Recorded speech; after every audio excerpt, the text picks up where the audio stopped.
Good morning, class 8. Today we are going to study chapter 4, Success at Last. We have studied the first part, and now today we have to study the remaining part of this chapter from page number 31, last one. I crawled out of my sleeping bag at 4 a.m. and had a look outside. The stars were sharp and bright above us, but clouds filled the head of the valley, and the strong and bitter wind, carried stinging ice particles. Actually, when the narrator, Edmund Hillary and his friend come out from the sleeping bag at 4 a.m. in the morning and had a look outside. They saw some stars were bright above them, and the clouds filled their heads of the valley, and strong and bitter winds carried some ice particles. These were no likelihood of our getting up the northeast ridge in these conditions, but we had to try. Actually, it was not the condition to getting off their journey in this condition, but they have no option, so they had to try. We set off in the dark at 6 a.m. and fumbled our way through scrub and single chutes into the narrow gorge of Scott Valley. Here fumble means try to find, and gorge means a narrow valley between hills and mountains. Simply a narrow valley found between hills and mountains. We set off in the dark. They started their journey at 6 a.m. and fumbled, that means try to find their way through spoof and single tubes into the narrow gorge. Into the narrow gorge means into the narrow valley of Scott Valley. When down broke, we were clambering over the giant boulders in the bed of the stream and floundering through small snow drifts. The wind was increasing in strength. It was bitter cold.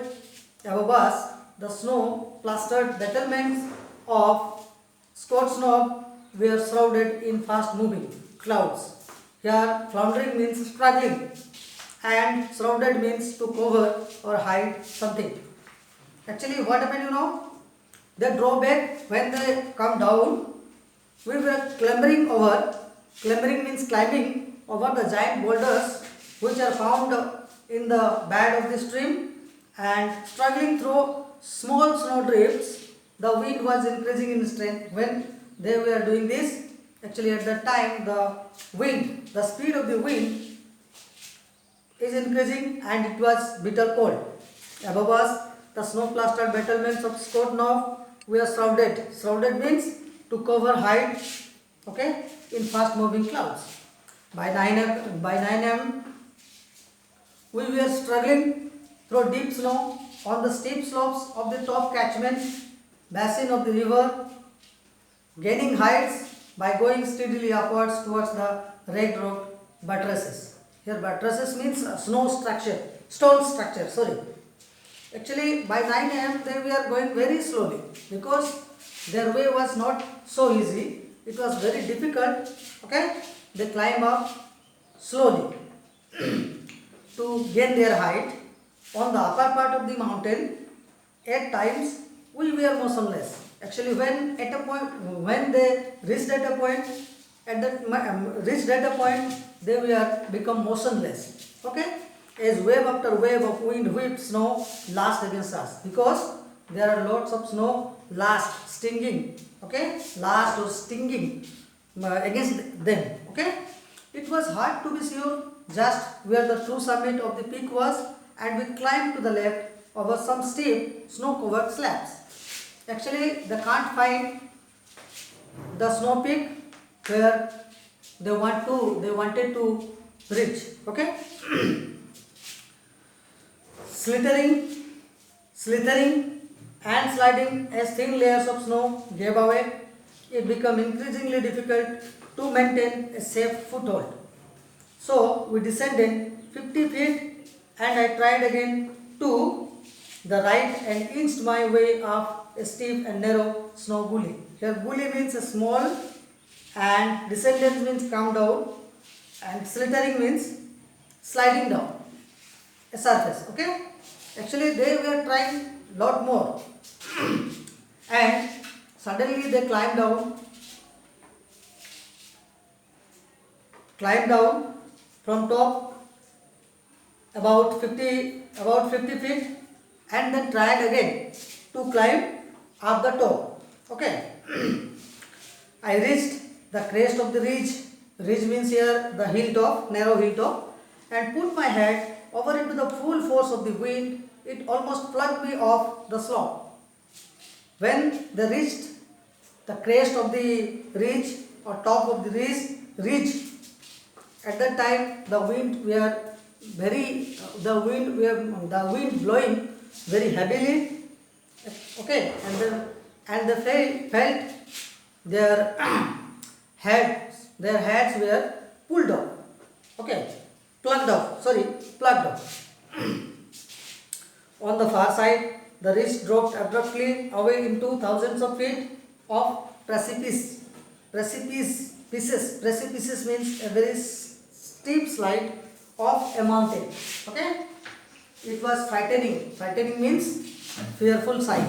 Okay, but despite the wind, I thought we could possibly get along this narrow crest. Narrow crest means narrow way, and on to the steep rock tower that cuts off from the summit. My companions were silent. Then an honest voice spoke.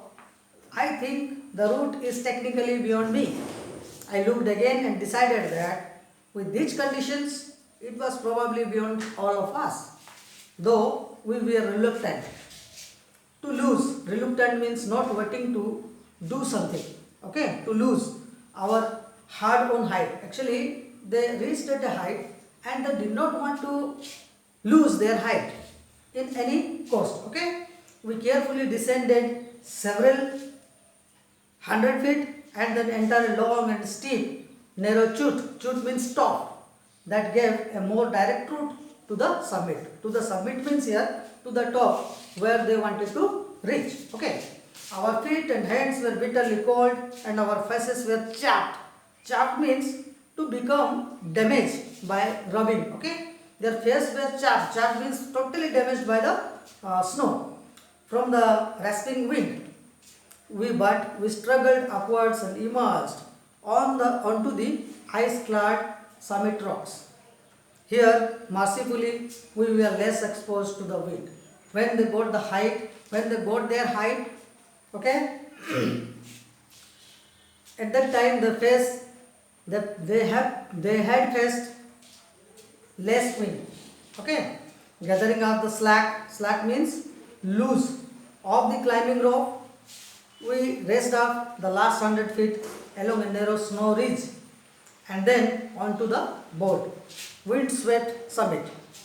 As if in acknowledgement of our victory, the sun broke through the clouds and bathed us in golden night. When they reached their summit, that means the top of the mountain, at that time they saw the clouds and saw the sun that bathed them in golden light. Not even wind and cold or the thought of the downward journey could subdue my sense of satisfaction at having reached this reluctant summit at last. Actually, finally, they got their height where they wanted to reach. This much, my dear student, and the question answer will send soon.